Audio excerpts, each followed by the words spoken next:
I'm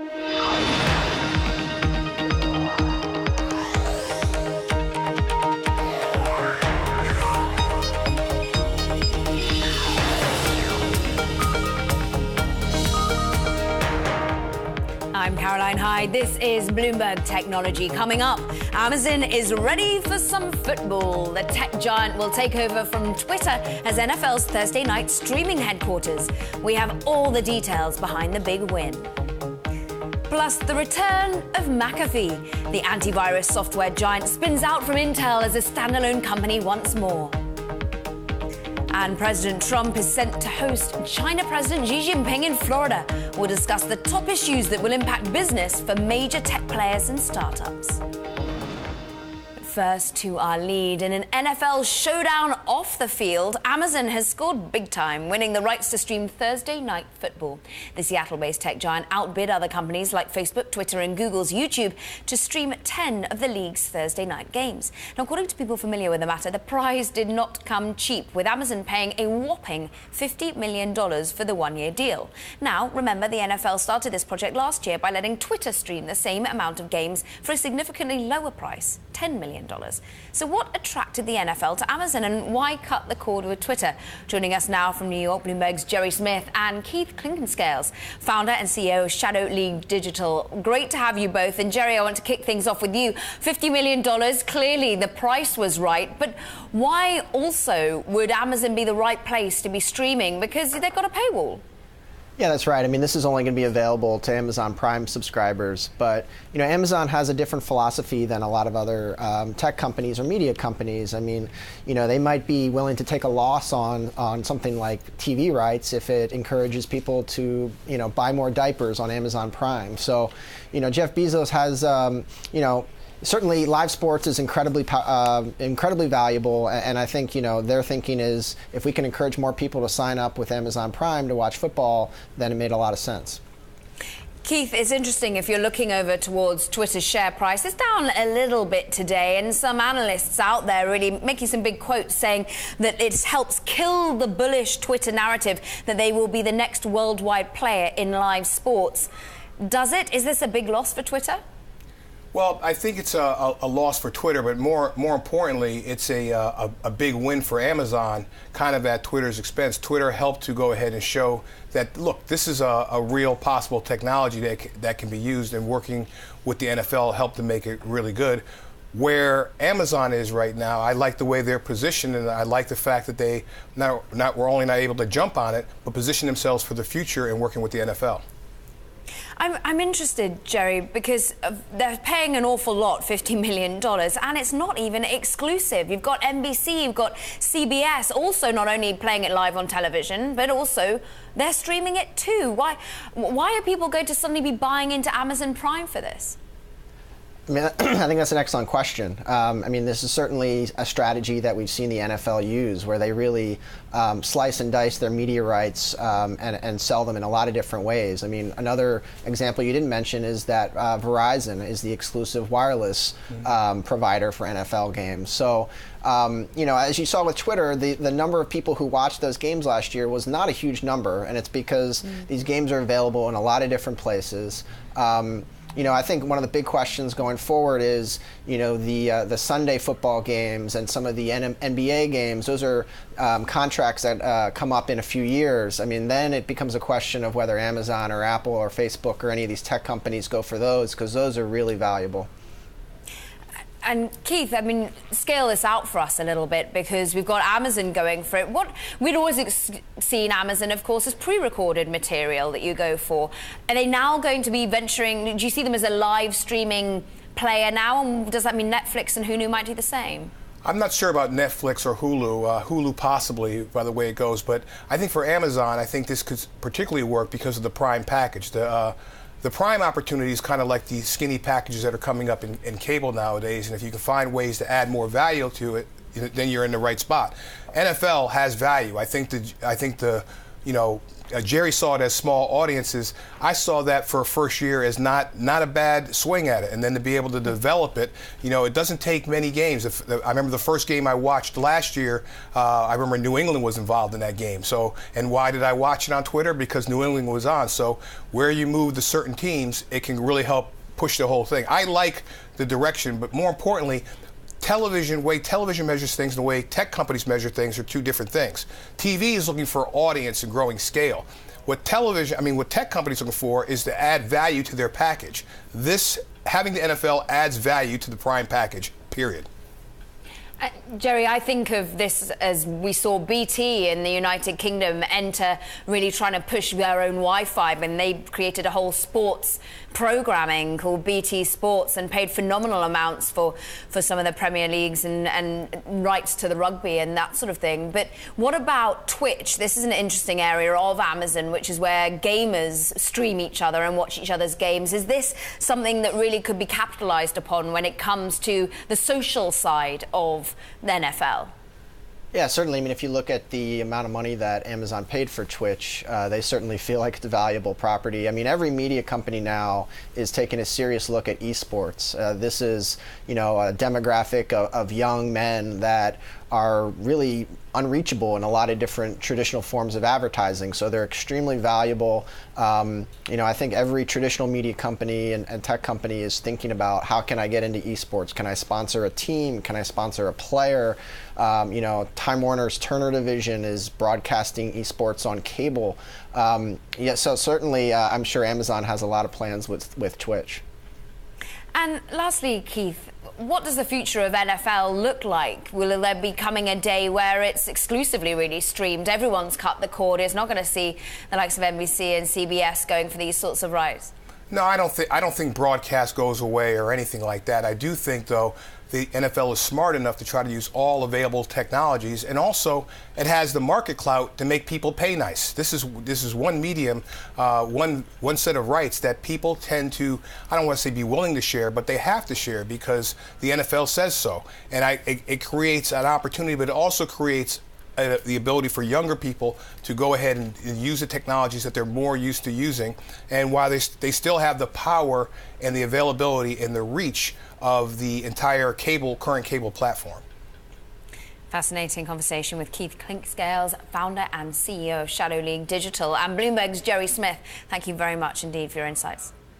Now, noted short seller Andrew Left of Citron Research has come out with a new report shorting FleetCor Technologies, which provides fuel cards and workforce payment products and services. Now, it's taking aim at its fees, which make up 56% of the company's revenue. Left spoke with Bloomberg Daybreak Americas about the reaction from his latest report. Well, I put the report out yesterday, and I got pretty good response from customers and former employees, not just investors. Now coming up, a huge tech deal is resurrecting a well-known company name and also bringing it back into the private markets. We'll speak with Brian Taylor of TPG about McAfee's spin-off from Intel and the private equity landscape. That's next. This is Bloomberg.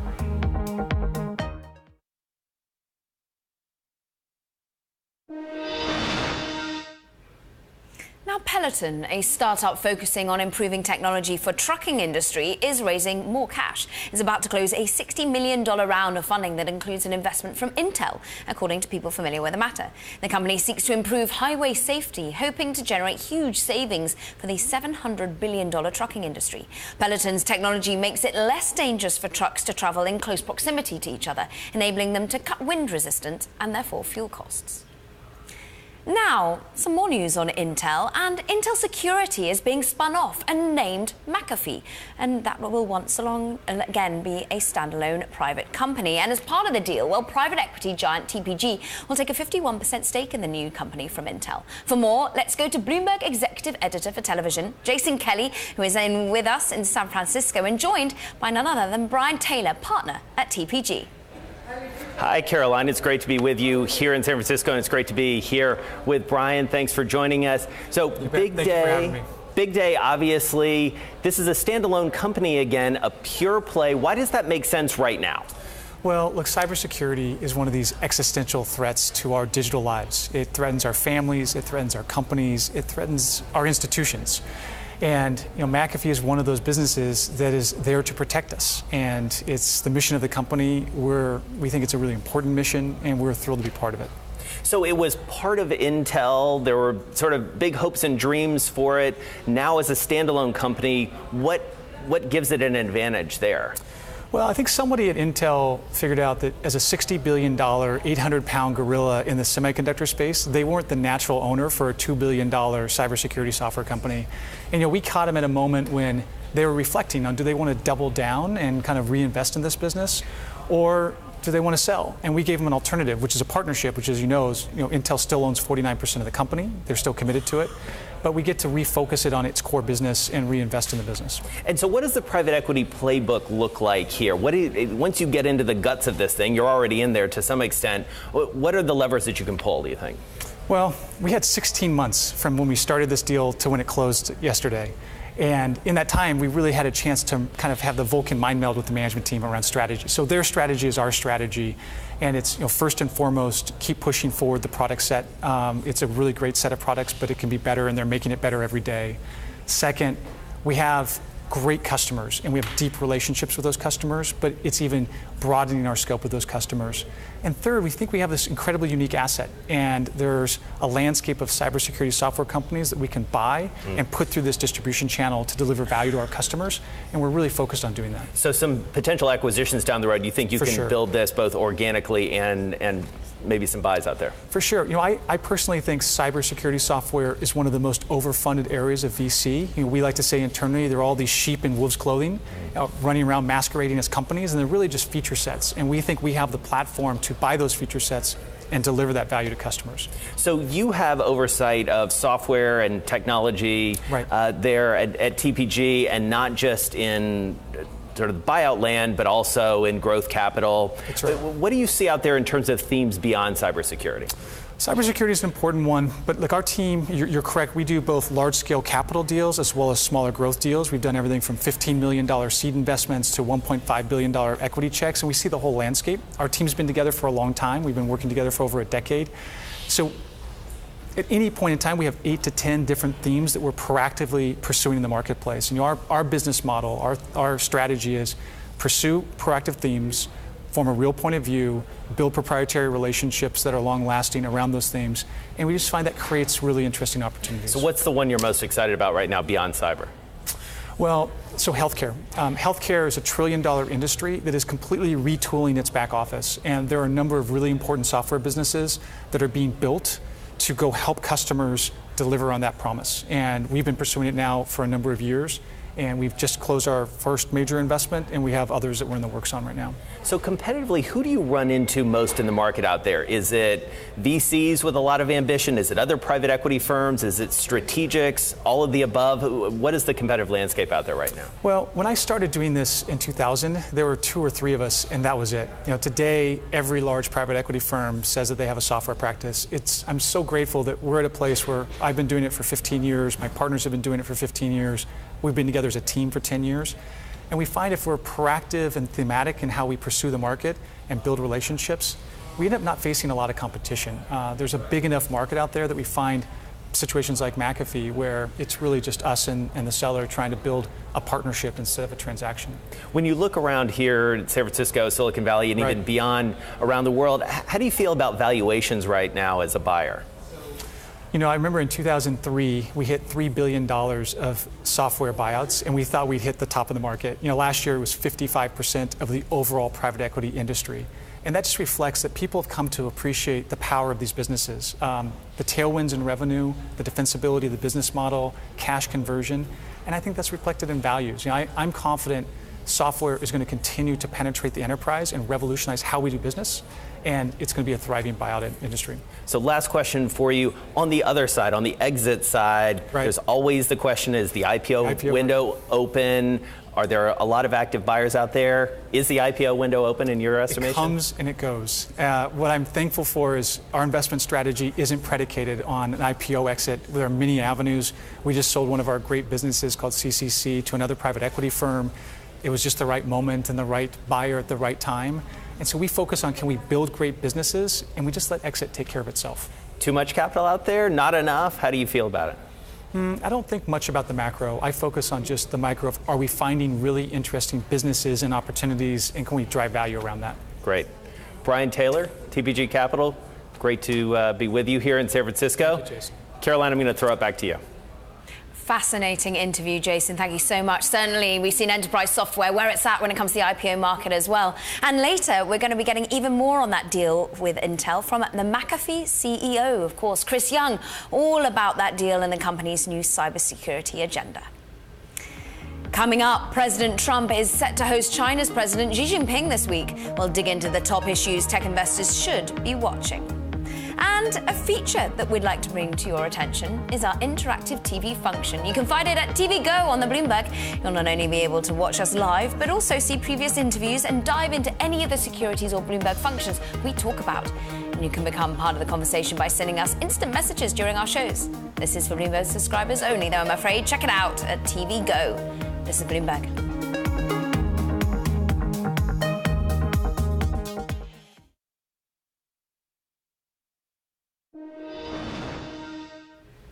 Now in Germany, Chancellor Angela Merkel's cabinet is backing legislation that threatens Facebook and other social media platforms over fake news and hate speech. The companies could be fined up to $53 million if they refuse to remove illegal content. Social media networks could also be fined if they fail to give users the option to complain. If passed by Parliament, the measures would be the toughest regulation Facebook faces in any country where it operates. Meanwhile, President Trump is set to host China's President Xi Jinping in Mar-a-Lago, Florida, on Thursday. A wide range of topics are on the agenda, including some that will hit tech players hard, like currency controls, trade tariffs, and cybersecurity.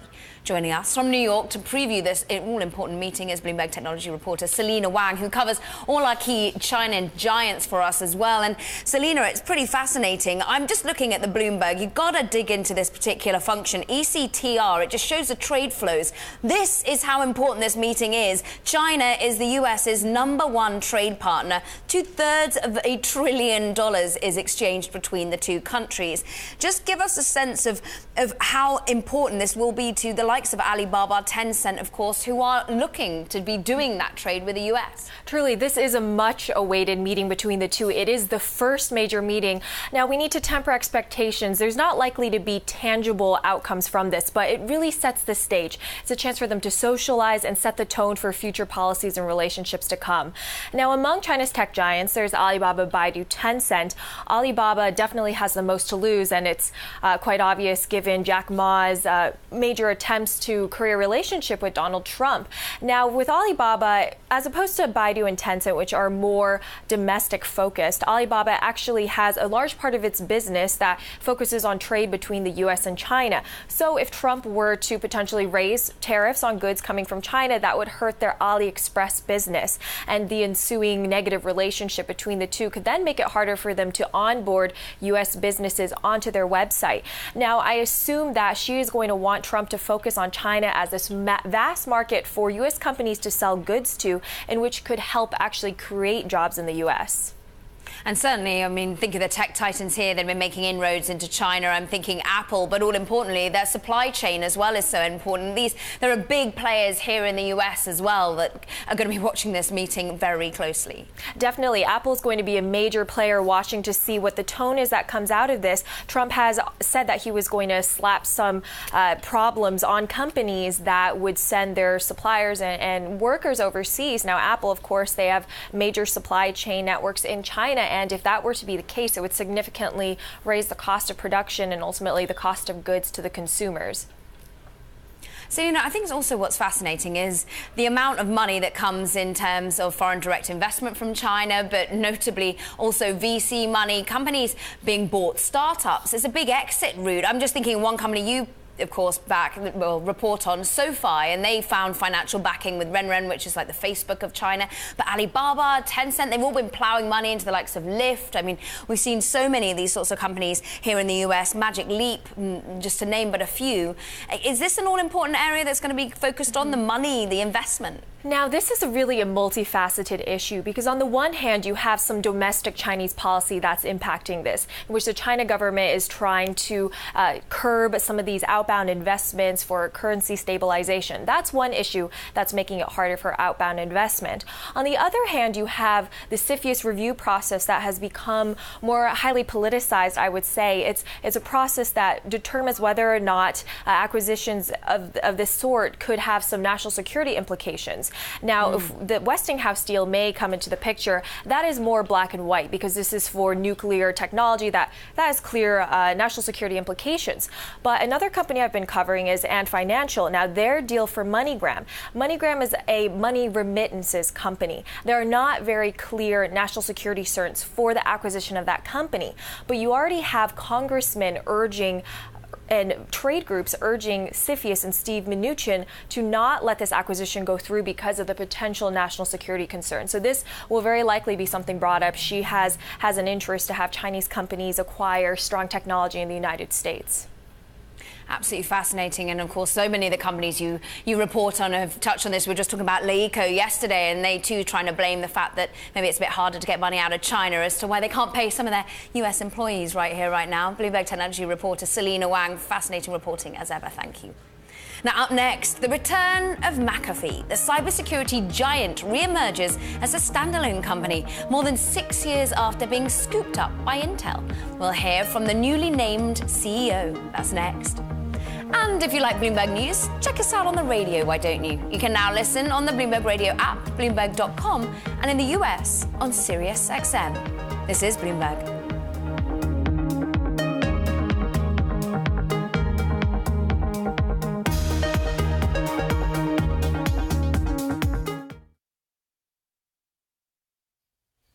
I'm Elisa Parenti, and you're watching Bloomberg Technology. Let's start with a check of your first word news. French President Francois Hollande has condemned what he calls a war crime after the chemical attack in Syria.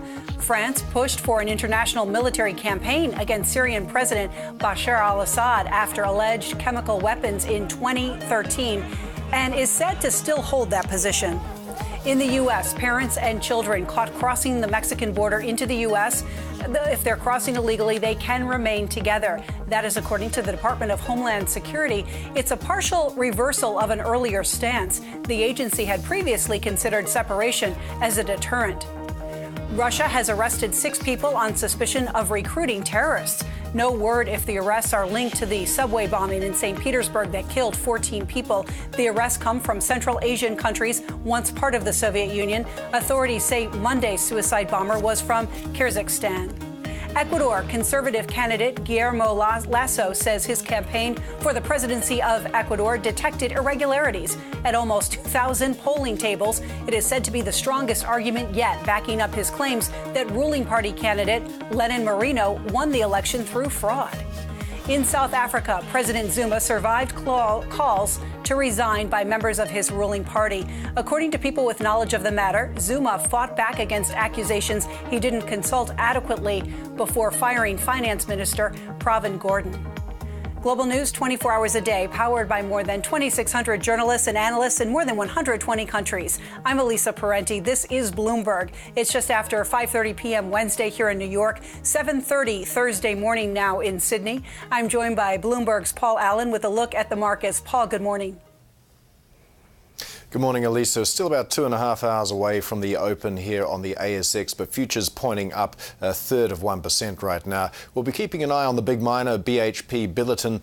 Shares traded out of London were up 1 3/4% on Wednesday. This is after BHP declared force majeure for deliveries from coal from its Queensland mines. Metallurgical coal prices have been rising on the disruption caused by the cyclone that swept through Queensland last week. Over in Japan, Nikkei futures traded out of Singapore are pointing down 0.4%. We'll keep an eye on the convenience store 7 & I Holdings. They're out with earnings after the close today, and we're expecting a good full-year forecast as well. Other earnings to watch out for are Yum China, and we're expecting Taiwan's March CPI to gain slightly. I'm Paul Allen in Sydney. More from Bloomberg Technology next.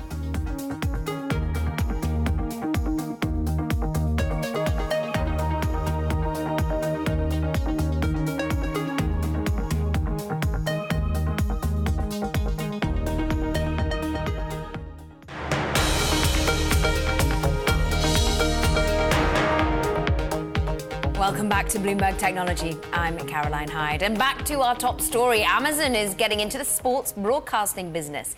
The e-commerce giant has won the rights to live stream 10 NFL Thursday night football games. Bloomberg's Technology's Caitlin Meehan has this report. In an NFL scrimmage off the field, one company just scored the rights to stream Thursday night football. It's a huge win for Amazon this year, outbidding Facebook, YouTube, and even last year's winner, Twitter. Amazon will pay $50 million for 10 games, which start in September. That's a significant increase from the $10 million Twitter paid for the same number of games last season. According to people familiar with the deal, Amazon will offer the games for free to its Amazon Prime subscribers worldwide. Of course, the games aren't completely free since Prime membership costs $99 a year, which is another big shift from last year's streaming model. Twitter offered Thursday night games to everyone for absolutely no cost. Part of Twitter's appeal was having a social element, a way to talk about the game with other fans while watching it on the same screen. However, since the partnership, Twitter has lost key executives, cut staff, even explored a sale. The company also averaged less than 300,000 views a minute, while TV broadcasts averaged 15.8 million. So Amazon has a lot to prove.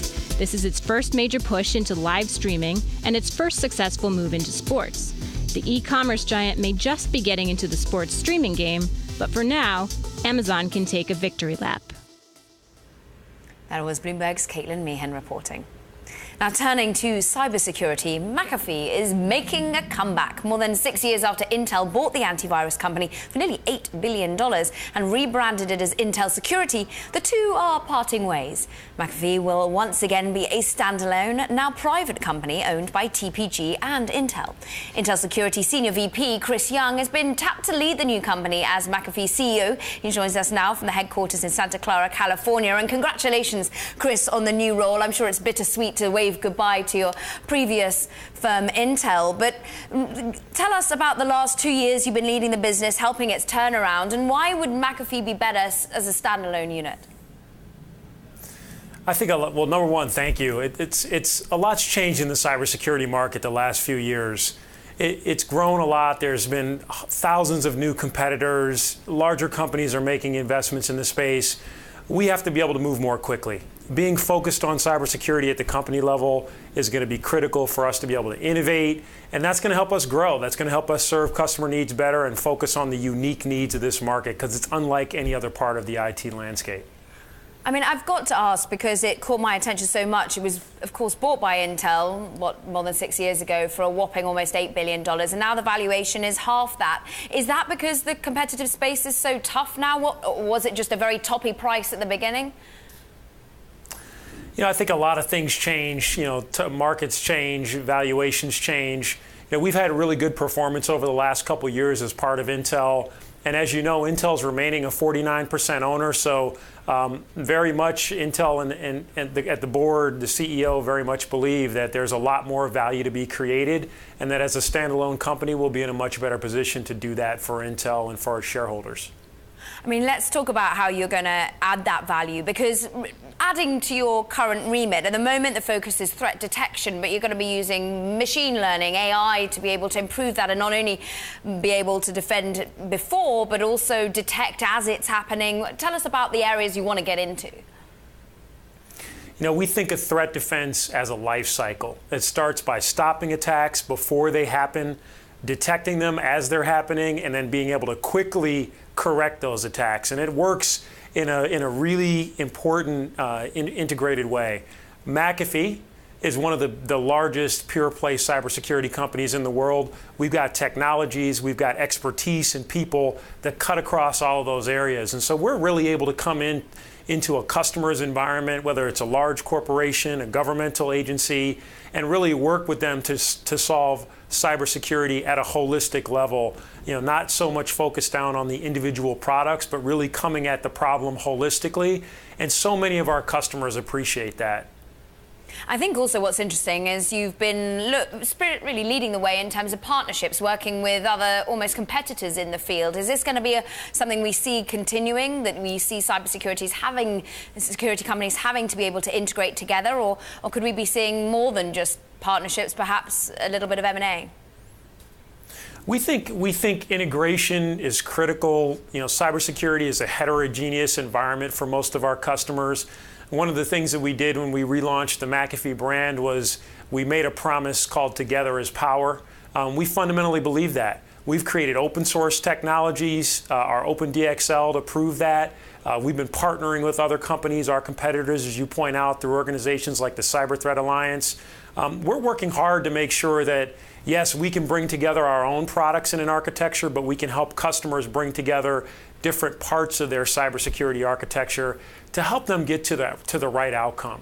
Over the long term, yeah, there will be opportunities for us to not only build and create our own new products, but to add new pieces that would come to us through mergers and acquisitions as well. So we're looking at this problem holistically. And like I said, that's really one of the ways our customers really value us as one of the larger players here, that we can bring to them holistic capabilities, we can scale with them globally if needed, and we can be there with them 24/7 as an extension of their business. And that's critical because everybody worries about cybersecurity today because it's a really, really important topic. I mean, I look at the startup area in cybersecurity, and Darktrace is one that I knew grew up in the United Kingdom, but also has a big presence here in San Francisco. It has joint headquarters. When we're looking not only globally at the startup scene, but also at the threat scene, where are you seeing clients want to use your services the most from a geographical point of view, and where are you seeing interesting new startups coming from? You know, there are interesting startups popping up all over the world, but I will tell you, cybersecurity is one of those problems that's uniquely global in nature. In fact, I travel around the world and talk to customers all over the place on a very regular basis, and I get that question a lot. They say, what's different about my country? What's different about our region? And while I would say you see some differences in localization of attacks, at a macro level, a lot of the challenges people face are the same. They're dealing with data loss. They're dealing with really hard to detect malware. They're dealing with insider threats. And one of the things they're looking for is partnerships with companies like ours that can help them understand the global landscape, but really deal with it on a local level, with people on the ground, with insights on the ground for the threats that they face in their business. And that's it's a really difficult balance for them to strike in many cases, especially the larger the organization. But it's one challenge we've been able to meet really effectively with some of our largest customers. McAfee CEO, we thank you, Chris Young, and wish you well in leading the business as a standalone. Thank you very much for your time today. Now, another update in a continuing story. Alphabet's self-driving car unit, Waymo, says Uber is stonewalling in the two companies' legal dispute over stolen technology. Lawyers for Waymo told a federal judge that Uber is violating an order to turn over files it says were taken by former employee Anthony Levandowski. Levandowski left to lead Uber's driverless car project. Uber says the company searched extensively for the allegedly stolen files, but hasn't been able to find them or any of its servers. We'll continue to bring you updates as this case unfolds. Now, coming up, we take a look at Africa's tech scene, focusing in on homegrown tech solutions with mass appeal. That's next. This is Bloomberg.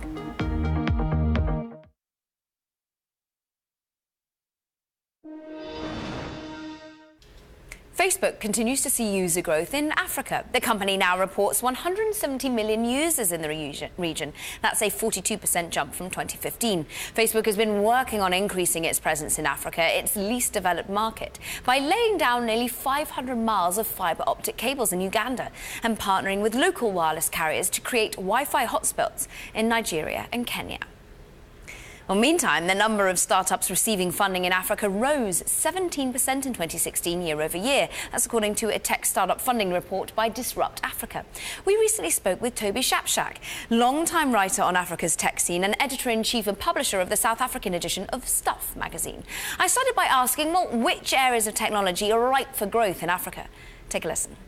The way I define innovation is solving problems. It's not an upgrade. It's not a new banking service. It is a way of solving a real problem. And the problem with having so many problems in Africa is that we have to solve them. And the key amongst those is energy. It's power. Solar is a massive growth area as a vertical. So is fintech. The bottom of the pyramid, as the economists and sociologists call the very poor, need a way to transact that is frictionless, that is as cheap as as possible to transfer money from one person to another person. And you see remarkable innovations around allowing people to use their cell phones, and not even smartphones, very basic feature phones, to transfer money between them, and then people start to save money. So there's a whole knock-on effect. So solar, fintech, and mobile money have been some of the growth areas in most places in Africa. Toby, I loved your TED talk, and in part you sort of mentioned that really venture in and these problem solving is at its purest form in Africa because of the amount of issues that the continent does face. But does this mean that the homegrown startups that we're seeing in Africa are only really applicable to African nations or to emerging markets, or can these companies go truly global?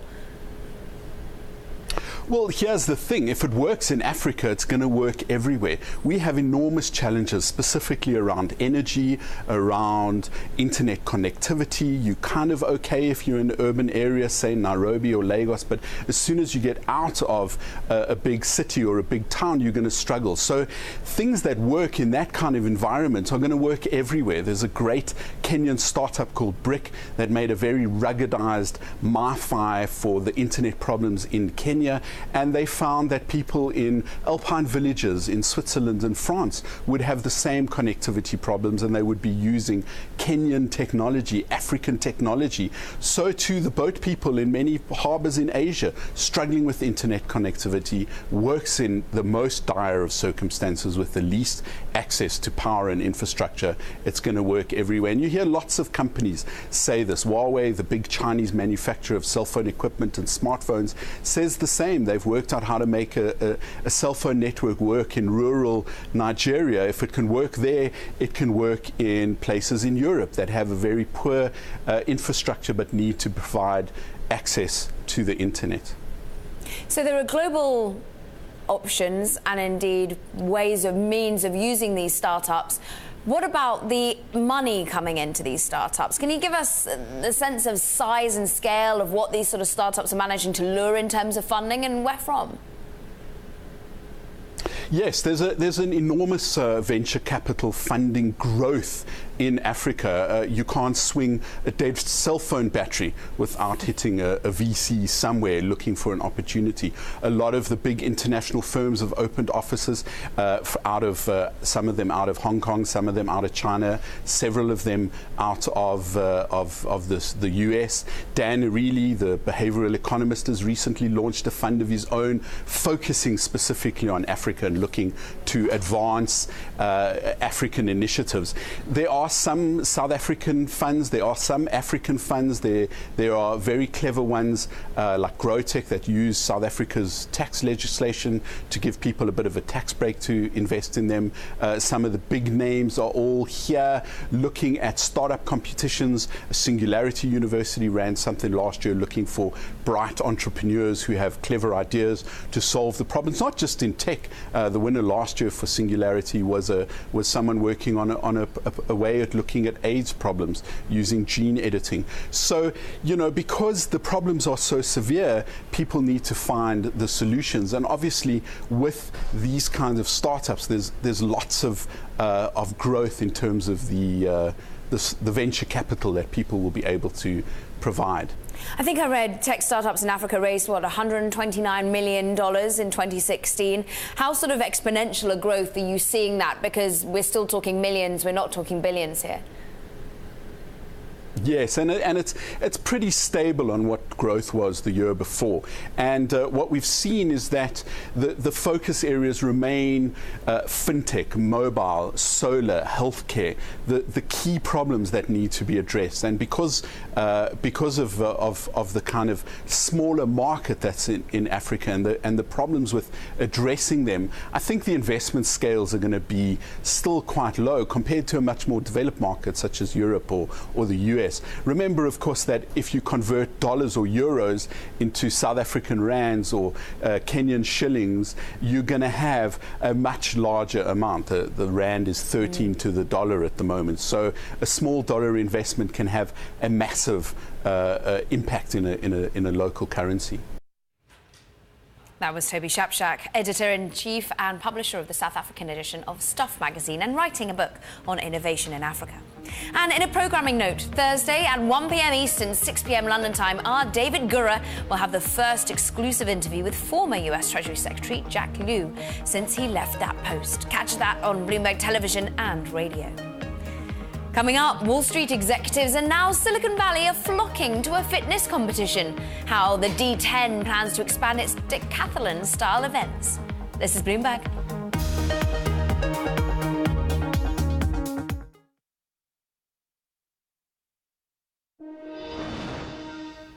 Now, the D10, a decathlon-styled event with deep Wall Street ties, is now in 5 markets, including San Francisco, and has plans to expand internationally. In addition to raising money for charity, there's a tech component. Users can place performance-based wagers on athletes. Here with us is Jason Kelly of Bloomberg News and Dave Maloney, founder and executive director of the D10. And I've got to ask this tech element to it, and this seems to be incentivizing a lot of cash being raised, $250,000 this time last year in San Francisco. Is it going to be more? And tell us a little bit about the technology behind all of it. So certainly it will be more this year. Last year was a debut in the Bay Area. But essentially when I started this, the objective was, how do you differentiate the fundraising experience of a competitive athletic event? And so we developed some technology that would allow the athletes to set performance goals, and then rather than begging for donations, the public was able to place a performance-based wager on it. So essentially you'd elevate sort of the drama on game day, and ultimately you connected the performances to the charitable outcomes. So there's a lot riding on each of the performances, and you're able to create one heck of a community and certainly a spectator experience. So back in New York, obviously this is an area where like the agro investment banker trader really, gets to show their stuff. Who is it that's doing it here in San Francisco? Is it the PE guys, the VC guys, the tech entrepreneurs, all of the above? It's a great question. From a macro level, the D10 answers the question, where does every competitive shot putter, middle linebacker, and third baseman go after they've essentially hung up their cleats? And so we bring that community back together here in Silicon Valley. As you can imagine, we still have these deep Wall Street ties, so you see a lot of the sell-side banks, you see a lot of the PE firms and hedge funds, but also that demographic is pervasive also in tech. So you see your Stripe, Dropbox, Salesforce, et cetera, of the world. They're not all that different. And here in Silicon Valley, you get those companies and the employees really rallying behind this type of a contest. Now, what also isn't different is perhaps the gender makeup of banking and indeed engineering and technology. How many women are participating in this? I used to be a discus and a javelin and a long distance runner. I'm rubbish at fast running. But what is the makeup like? Are you trying to incentivize more women to get into it?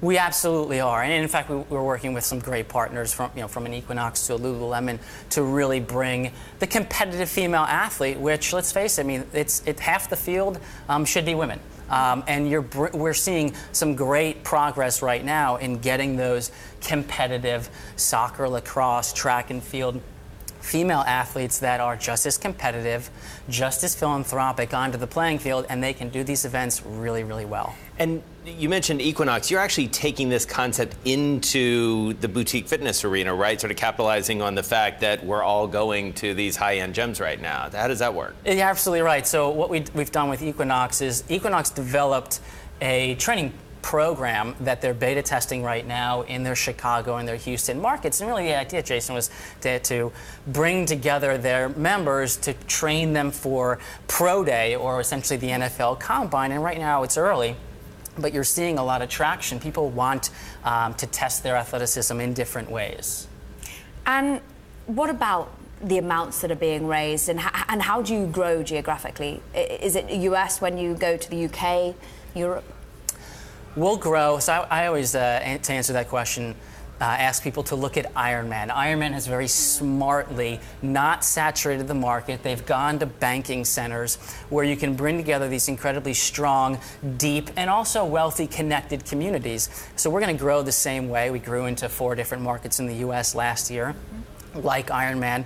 we'll deploy a national championship next year. When you grow into Europe and Asia, again, like Ironman, you hit your strategic, your London, Hong Kong, and again, you don't see a lot of divergence from the market. Good luck with it to Dave Maloney of D10 Sports and Jason Kelly, of course, of Bloomberg News. We thank you. That's Bloomberg Technology.